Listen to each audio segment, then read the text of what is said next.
Assalamualaikum warahmatullahi wabarakatuh. Alhamdulillahi wa kafa. Wassalatu wassalamu ala rasulihil mustafa wa ala alihi wa sahbihi ahli sidqi wal wafa.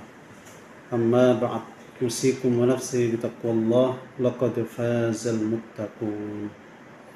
Ya akhwati billah, insyaallah pada malam ini pekan pertama dari bulan November atau bulan Rabiul Akhir, Rabiul Tsani, kita akan melanjutkan pembahasan kita pada surah Al-Fajr. Kalau nggak salah sudah sampai ayat kedua kemarin ya. Ayat kedua sekarang. A'udzu billahi minasyaitonir rajim. Bismillahirrahmanirrahim. Wal fajr. Oh, baru satu ayat ya? Baru satu ayat saja. Ayat wahidah. Wal fajr. Jadi Allah bersumpah dengan al-fajr, yaitu waktu subuh atau waktu fajar. Nah, kalau Allah bersumpah dengan waktu fajar, maka bukan berarti hanya semata-mata fajar, tapi bersumpah dengan an-nahar, ya, di mana an-nahar adalah diawali dengan al-fajr. Ya. Jadi bersumpah dengan al-fajr. Ada yang mengatakan juga al-fajr di sini maknanya adalah atau bersumpahnya adalah dengan ay wasolatil fajr, dan demi salat fajar, yaitu salat subuh. Di surat Al-Isra ya. Wa Qur'anal fajr. Inna Qur'anal fajri kana mashhuda. Jadi Qur'annya fajr, artinya salat fajar itu disaksikan. Karena di situ banyak sekali peristiwa-peristiwa besar. Matahari mau terbit, malaikat sipan. Artinya terjadi pertukaran tugas, itu terjadi di waktu subuh. Sahih? Benar tidak? Jadi malaikat yang jaga malam mau balik, ganti yang jaga pagi. Yang pagi selesai nanti di waktu maghrib. Kemudian gantian. Iya. Jadi itu peristiwa yang sangat besar. Ditambah lagi kalau subuh itu, salat subuh tentunya, siapa yang salat subuh maka fi dhimmatillah, dia berada dalam tanggungan Allah, berada dalam jaminan Allah. Jadi antum kalau salat subuh berjamaah di masjid, ya, apalagi antum tinggal di masjid, maka antum berada dalam jaminan Allah Subhanahu wa ta'ala. Dulu pernah Hajjaj bin Yusuf itu mau menghukum seseorang. Ya, menurut dia melanggar. Menurut persepsi dia, perspektif dia, orang ini melanggar. Ini melanggar aturan. Harus dieksekusi. Tapi nggak mau menyelesaikan sendiri, nggak mau menjalankan sendiri. Dia pinjam tangan. Kalau nggak salah Ibnu Umar. Kemudian kalau nggak Ibnu Umar, cucunya ya, cucu Umar. Kemudian ternyata Ibnu Umar ini bertanya sama yang dituduh tadi, dianggap melanggar. Sampai subuh tadi, salat subuh nggak? Berjamaah tentunya ya. Salat subuh, dia bingung. Hubungannya apa? Mal alaqah. Apa hubungannya? Ya, sampai salat subuh apa enggak? Ya, aku salat subuh. Maka kemudian dibebaskan. Sampean bebas. Saya enggak akan eksekusi. Hajat nanya, loh, kok enggak dilaksanakan? Jawabannya apa? Aku mendengar Rasulullah SAW bersabda, siapa yang sholat subuh, ya, berjamaah tentunya, maka dia berada dalam jaminan Allah Subhanahu wa ta'ala. Jadi kalau kita bahas wal fajri ini panjang. Belum nanti salat qobliyah 2 rakaat sebelum fajar. Ganjarannya apa? Baik dari dunia dan isi. Rakaatul fajri khairun minad dunya wa ma fiha. Keren tidak? Keren tidak? Keren. Banget bukan cuma keren saja. 2 rakaat fajar lebih baik daripada dunia dan seisinya. Ini logis nggak? Makul nggak kira-kira? Bisa cerna dengan pikiran kita nggak? 2 rakaat saja kok lebih baik dari dunia dan seisinya. Orang tuh cuma punya duit 1 triliun aja kayaknya udah kaya sekali. Lah ini 2 rakaat lebih baik daripada dunia dan seisinya. Ini ceritanya dari mana? Logikanya bagaimana? Ada yang tahu? Man ya'rif, man minkum ya'rif. Syekh Al-Mufaddal Mursalin lamma araftum. Ya. Jadi sebagian ahli hadis mengatakan kenapa dikatakan 2 rakaat qobliyah fajar lebih baik daripada dunia dan seisinya. Karena ad-dunya faniyah. Ad-dunya faniyah. Dunia ini ada selesainya. Dunia ini ada batas waktunya. Kalau selesai, musnah. Nothing. Nggak ada apa-apa. Nggak ada nilainya sama sekali. Tapi 2 rakaat salat qobliyah fajar tadi yang antum lakukan, itu nanti di akhirat bermakna. Itu maksudnya. Jadi dunia hancur, selesai. Yang antum mati-matian pengen dapet itu selesai. Tapi 2 rakaat fajar nggak selesai. Nanti di akhirat akan antum ambil. Oke, makul sekarang? Logis? Logis. Itulah kerjanya atau tugas daripada ahli hadis, menjelaskan kenapa seperti itu. Saya ambil ini dalam syarah siapa ya? Al-Iraqi atau syarah Nawawi? Kalau agak-agak lupa. Oke. Intinya seperti itu ya. Rakaatul fajri khairum minad dunya wa ma fiha. Oke, sekarang kita masuk di ayat yang kedua. Walayalin ashr. Walayalin ashr. Setelah membahas fajar ya, setelah membahas fajar tadi apa?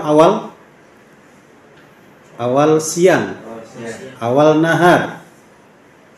Maka bandingannya apa? Lail. Walayalin ashr. Kalau fajar itu matahari mau terbit. Kalau lail setelah matahari terbenam. Setelah matahari maghrib, huruf di maghrib. Nah, maka ini Allah bersumpah untuk yang kedua tentang walayalin ashr. Apa ini walayalin ashr? Malam yang 10. Malam yang 10. Nah, ini secara zahir makna layal itu adalah malam. Malam yang 10. Nah, ini malam 10 ini malam yang mana? Malam yang mana, akhi? Bulan Ramadan ya. Nah, sebagian ahli tafsir mengatakan maksudnya ini adalah 10 terakhir atau 10 ketiga di bulan Ramadan. Jadi 10 malam itu. Kenapa 10 malam itu? Itu malam yang Masya Allah fiha Lailatul Qadr. Di dalamnya ada Lailatul Qadr. Lailatul Qadr khairun min alfi syahr.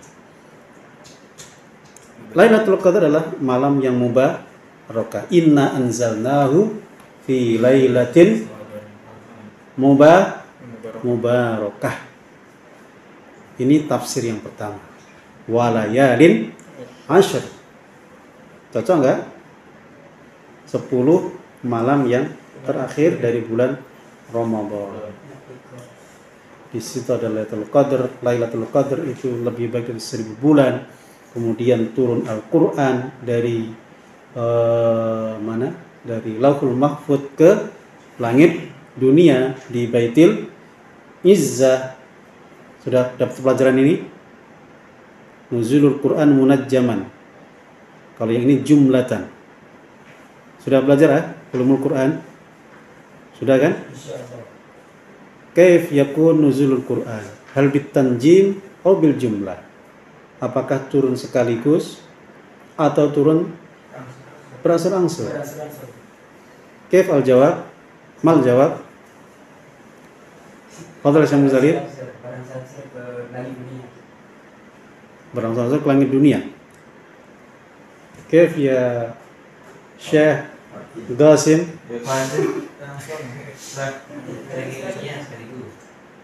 Ke langit dunia sekaligus. Terus? Nah, sahih. Anta musib ya. Sahih, sahih. Udah ahlinya. Sahih ya Syekh Mursalin. Dari Lauhul Mahfuz ke langit dunia ke Baitul Izzah sekaligus jumlatan wahidah. Baru ke Nabi sallallahu alaihi wasallam bitanjim munajjama dicicil berangsur. Ayat pertama atau surat pertama surat Al-Alaq, tapi nggak selesai sampai ayat 5. Baru nanti saya nggak tahu kapan lengkapnya. Yang pasti ya turun baru 5. Nanti turun Al-Qalam, turun Al-Muddassir, Al-Muzammil, Al-Muddathir, itu. Baik. Jadi terkait dengan walayalin ashr. Kemudian ada yang memaknai walayalin ashr ini adalah 10 hari dari bulan Dzulhijjah. Loh, bahasanya kan layali. Kenapa diartikan hari atau siang? Kenapa? 5 le. Kenapa ini? Ini tafsirnya bagaimana ini? Para ditafsir mentafsirkannya dengan 10 hari Dzulhijjah min awwali Dzulhijjah hatta al-ashir. Tanggal 1 sampai tanggal 10 Dzulhijjah. Itu hari yang luar biasa. Haula al-ayyam al-azimah. Itu hari yang besar. Dzatul fadilah. Atau dzatul fadilah, memiliki utamaan yang besar. Ternyata dalam Sahih Bukhari katakan dalam riwayat Ibnu Abbas radhiyallahu anhuma, "Ma min ayyamin al-amalu salihu ahabbu ila Allah fihinna min hadhil ayyam." Yakni Ashra Dzulhijjah. Tidak ada amalan, tidak ada hari ya. Tidak ada hari-hari ayam.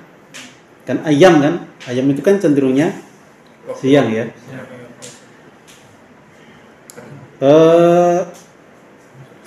Amal-amal saleh lebih dicintai oleh Allah di dalamnya melebihi amal saleh di hari-hari ini. Jadi tidak ada amal saleh yang lebih Allah cintai melebihi amal saleh yang dilakukan di 10 hari ini. Gitu ya. Jadi 10 hari ini. 10 hari ini apa? Asyra, yakni Asyra Dzulhijjah. 10 hari dari bulan Dzulhijjah. Nah, pertanyaannya, dari mana dikatakan layali itu adalah hari, bukan malam? Bukan ya, biasanya kan yaumun walailah gitu kan ya, sehari dan semalam gitu kan, yauman walailatan. Ini lailah tapi kok dimaknai yaum. Ternyata orang Arab itu biasa suka ngomong begitu, layali tapi maknanya ayya gitu ya. Dan ternyata justru para ulama menguatkan pendapat yang ini. Padahal secara zahir layali itu malam. Jadi menurut mereka layali ini terkandung dalam ayat. Jadi ngomong ini yang dimaksud ini. Paham? Faham ya ikhwah? Ya. Walayalin ashr. Jadi Allah bersumpah dengan fajar yang pertama, yang kedua bersumpah dengan malam yang 10 atau hari yang 10. Kemudian sumpah yang ketiga wasyaf'i wal watr. Wasyaf'i wal watr. Yang ganda, yang genap, wal watr dan yang ganjil. Jadi water, witr sawa, bermakna wahid. Allah bersumpah dengan yang genap dan yang ganjil. Ini bukan aturan lalu lintas loh ya. Ganjil genap bukan loh ya. Jadi yang genap dan yang ganjil. Di dunia ini antara yang genap dan yang ganjil. Ada yang berpasangan, ada yang tidak berpasangan. Ay waz-zawji wal fardi min kullil asya. Ya, di dunia kan memang berpasangan. Kebanyakan berpasangan kan? Ada malam, ada ada langit, ada ya, seperti itulah. Ada sakit, ada sehat. Ini wasyaf'i wal watr. Ada yang bahagia, ada yang sengsara. Ada yang senang, ada yang sedih. Ada yang kaya, ada yang miskin. Itu wasyaf'. Ya, makanya bagi seorang muslim mau kaya miskin sama saja. Yang penting bagaimana mensikapi kaya dan miskin. Kaya bersyukur, bagus. Miskin sabar, bagus juga. Lebih bagus mana? Dua-duanya bagus. Ya, dua-duanya bagus, tapi mana yang lebih bagus? Kaya bersyukur. Kaya bersyukur. Tapi lebih bagus lagi adalah kaya ridho, miskin juga ridho. Itu yang paling tinggi ya. Itu level yang paling a'la, yang paling mulia. Ridho. Orang ridho itu udah nggak ngaruh ya. Kondisi senang, kondisi sedih ya biasa. Dia yakin dengan Allah. Jadi bukan ketika kaya jatuh miskin langsung hilang akalnya. Kadang-kadang hilang apanya? Hilang nyawanya. Ada kan? Katanya orang Jepang. Kayaknya orang Indonesia nggak ada ya. Orang Jepang itu kalau cita-citanya nggak tercapai, nah gitu. Hei, hara kiri. Apa hara kiri? Bunuh diri. Kalau orang Islam enggak. Makanya orang Islam jarang yang bunuh diri.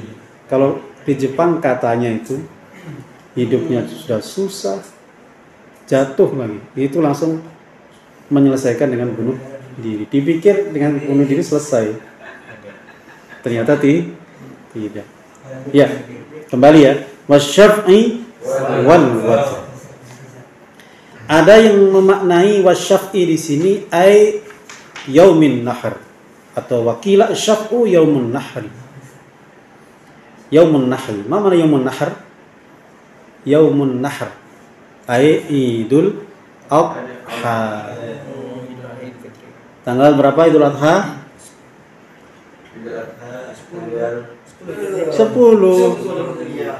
10 Dzulhijjah. Ganjil apa genap? Ya, wasyaf'i wal watr. Jadi syaf'inya Dzulhijjah tanggal 10. Artinya Idul Adha. Wal watr ay yaumu Arafah. Kenapa? Hari Arafah adalah Tasi' min Dzulhijjah, tanggal 9 dari bulan Dzulhijjah. Tasi'ul ayyam. Jadi seolah-olah wasyaf'i wal watr ini include di ayat yang kedua. Sahih amlah. Jadi 10 dan 9 itu masuk dalam walayalin ashr.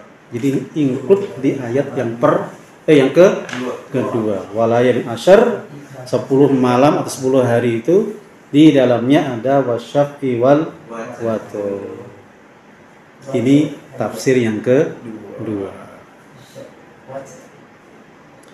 Ada yang memaknai, nah ini di sini nggak ada, tapi saya mendengar dari yang lain.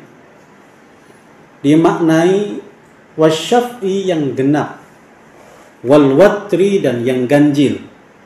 Yang genap itu maknanya adalah makhluk, sementara wal watr adalah khaliq. Wal khaliqu huwa Allah. Jadi Allah bersumpah dengan makhluknya dan juga dengan dirinya. Makhluknya disifati dengan genap, dirinya disifati dengan ganjil.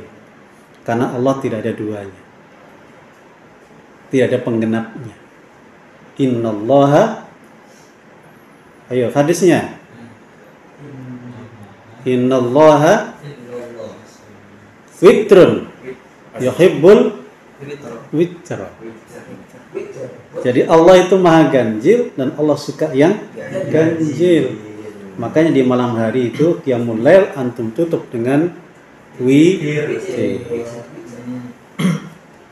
Kalau makan kurma, kalau bisa yang ganjil. 1, 3. Ya. Jadi wasyaf'i wal watr. Jadi Allah selalu sendiri, tidak ada sekutunya, tidak butuh yang namanya sekutu. La hajata ila asy-syarik. Ghaniyun 'anis syirki. Enggak boleh.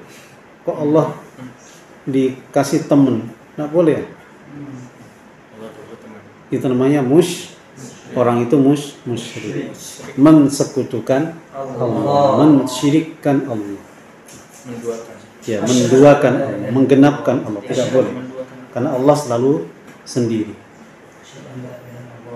Laisa kamitslihi syai'. Tidak ada yang serupa dengan Allah. Allah adalah selalu satu-satunya. Qul huwallahu ahad. Lam yalid wa lam yulad. Tidak beranak dan juga tidak diberanak. Ya. Wasyaf'i wal watr. Sudah berapa makna tadi itu? 3 ya. Sekarang masuk ayat keempat. Sumpah berikutnya. Wal laili idza yasr. Yasr di sini aslinya apa? Wal laili idza yasri. Ini fi'il apa ini? Mudhari. Benar ya? Aslinya yasri kan? Ayyuhal huffaz al-hafizun. Benar ya? Aslinya yasri kan ya? Dan demi malam ketika berjalan. Ketika berjalan. Di sini diartikan wa qasaman bil laili idza jaa wa aqbala thumma dhahaba wa adbara. Dan demi malam ketika datang dan kemudian pergi. Jadi yasr itu dimaknai datang dalam artian dia datang kemudian pergi. Karena yasri kan berjalan ya.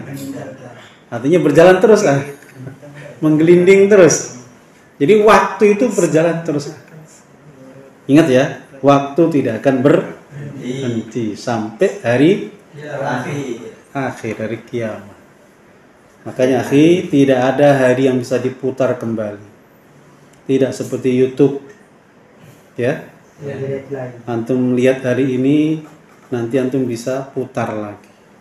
Tapi kalau hari-hari kita berputar terus, tidak ada berhentinya kecuali hari kiamat. Jadi wal laili idza yasr, ay idza yasri, ay idza jaa wa aqbala thumma dhahaba wa adbar. Dia datang, hadir, tapi kemudian pergi. Ya, dia berjalan terus, ya. Wal laili idza yasr. Ya, intinya waktu itu berjalan. Waktu itu bergerak. Tidak akan nengok ke belakang. Kita akhir ya. Makanya Abdullah bin Mas'ud mengatakan, demi Allah sangat merugi jika matahari terbit itu ya. Sementara aku tidak melakukan amal shalih. Artinya apa? Menunjukkan betapa pentingnya waktu. Ahamiyatul waqt. Antum masih muda, igtanim khamsan qabla khamsin. Manfaatkan yang 5. Apa lagunya, apa nasyidnya itu? Ingat 5 perkara.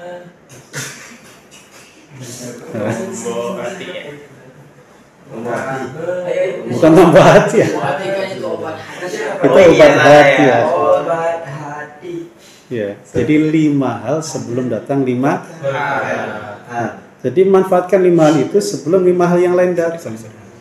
Apa saja itu Hidup sebelum mati, sehat sebelum sakit, muda sebelum tua, kaya sebelum terakhir apa? Waktu luang. Luang sebelum sempit. Jadi antum ngapal Quran, akhi. Mumpung ada waktu, jangan nanti atau nembak terus. Ayo akhi, siap-siap setoran. Insyaallah. Tar. Tanya lagi, ayo. Tar. Tanya lagi, tar. Nembak terus itu. Tar. Gitu. Ingat ya, walaili idza yasr. Waktu itu berjalan. Kalau malam berjalan, ay aqbala dhalamuhu aw adbar, fakama fi iqbali subhi min azimin nafi fi dhalami nafun aydan, haitsu tahda an-nufus wa tastarih min ana'il amal. Intinya tadi wal fajr ditutup dengan wal lail. Di sini katakan Syekh Wahab Al-Juhaili bahwasanya ketika fajar datang, fihi naf'un azim, ada manfaat yang besar. Begitu juga ketika malam datang, fihi manfaah azimah, ada manfaat yang besar juga. Kalau pagi datang, semangat datang, siap-siap untuk bekerja keras, siap-siap untuk bekerja cerdas, siap-siap untuk bekerja ikhlas. Ya terserah, tangkas, pantang menyerah, banting tulang, peras keringat, silakan. Tapi itu ada batasnya ya, ada batasnya. Kapan batasnya? Ketika malam tiba. Ketika malam tiba, antum kemudian, yang namanya badan itu tidak bisa dibohongi. Kita tidak bisa berdusta dengan fisik kita. Gitu ya. Kalau sudah lelah, istirahat. Itulah manusia. Di dunia itu berlaku 2 hukum itu. Ada siang, ada malam. Ada kerja keras, ada istirahat. Makanya malam itu kenapa kok gelap? Itu cocok untuk istirahat. Kenapa Nabi menganjurkan supaya malam itu lampu dimatikan? Supaya istirahat antum betul-betul full. Dicas, seolah-olah itu dicas antum. Di-charging. Nanti dipakai di siang hari. Jangan malam melek terus. Kebalik akhi. Ada maklub kebalik ya. Siang jadi malam, malam jadi siang. Namanya melawan sunnatullah. Jangan ke malam, sunnatullah. Lebih pas sunnatullah. Sunnah Allah berjalan, berlaku. Namanya siang untuk kerja keras, malam untuk istirahat. Ya. Wal-laili idza yasr. Ayat kelima. Hal fi dzalika qasamul lidzi hijr. Bukankah di sumpah yang telah disampaikan itu, artinya yang disebutkan tadi, wal fajr wal layalin ashr wasyaf'i wal watr wal laili idza yasr, ada sumpah yang menguatkan, yang masuk ya. Masuk di mana? Masuk di akal orang-orang kafir Quraisy.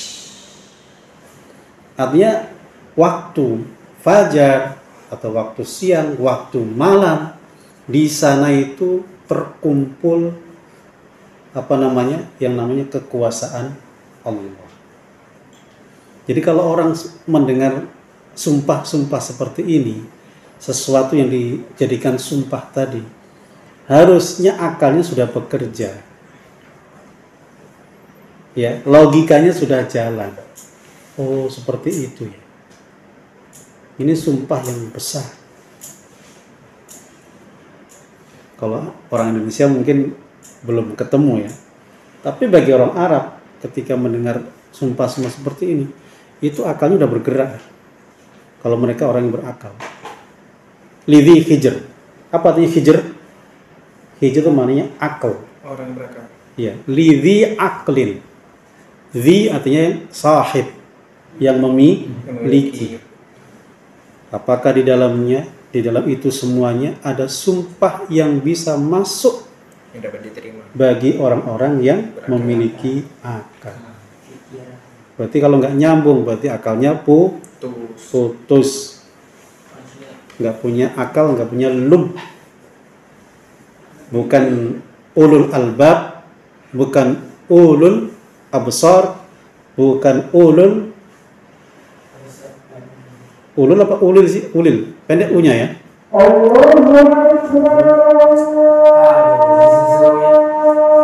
Ya. Nanti kita sambung di pekan depan dengan izin Allah. Tapi kita tutup ya di ayat 5 ini. Intinya yang dijadikan sumpah tadi harusnya masuk di orang-orang yang punya akal. Ulul albab, ulul absar, ulul ukul, yang punya akal, yang punya logika, yang punya pikiran, yang punya pandangan. Tapi kalau orang yang enggak terbuka, yang tidak open ya, yang tertutup, maka dia tidak bisa menangkap pesan-pesan. Ya, semoga Allah buka hati kita, buka akal kita, sehingga bisa menangkap sinyal-sinyal kebesaran Allah, baik yang ada di alam ini maupun yang ada di ayat-ayat Quran. Amin, amin ya rabbal alamin. Naktafi bihadza wa nakhtatim bi kafaratil majlis. Subhanallah.